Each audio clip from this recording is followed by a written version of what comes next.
filming these videos, I like to move around, not just because I get bored in one place, but I like a meaningful location. So as I was reflecting on these readings for the 18th Sunday in Ordinary Time, I realized that Jesus was leading us over the course of these weeks right to the table of sacrifice here at the altar. And last week, the whole point was about the pearl of great price, or the treasure, beyond all wealth. And this week, he speaks to that desire of our hearts that, ultimately, would lead us to recognize that nothing else in this world matters. These last week and this week, play up to each other.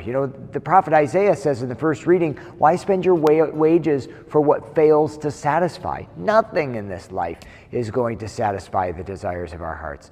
The Psalm 145, the hand of the Lord feeds us. He answers all our needs. He provides for us, food that truly satisfies as well. In some ways, the letter to the Romans speaks about the fact that nothing will separate us from the ultimate satisfaction of our hearts.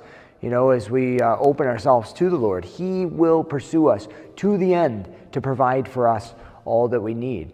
And again, just iconic story in the gospel, Matthew's gospel, the feeding of the 5,000 with just the 5 loaves and the 2 fish. The Lord will provide from next to nothing, even beyond our wildest dreams.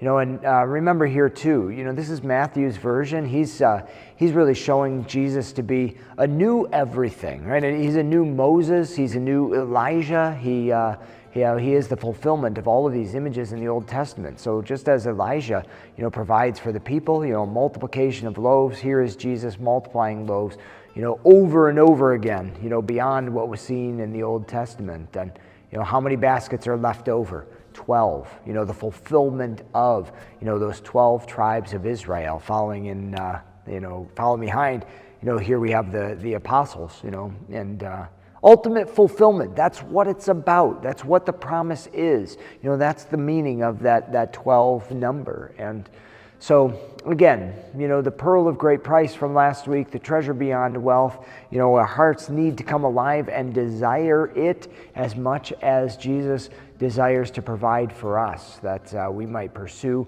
in Him as He has pursued in us the fulfillment of all of our heart's desire.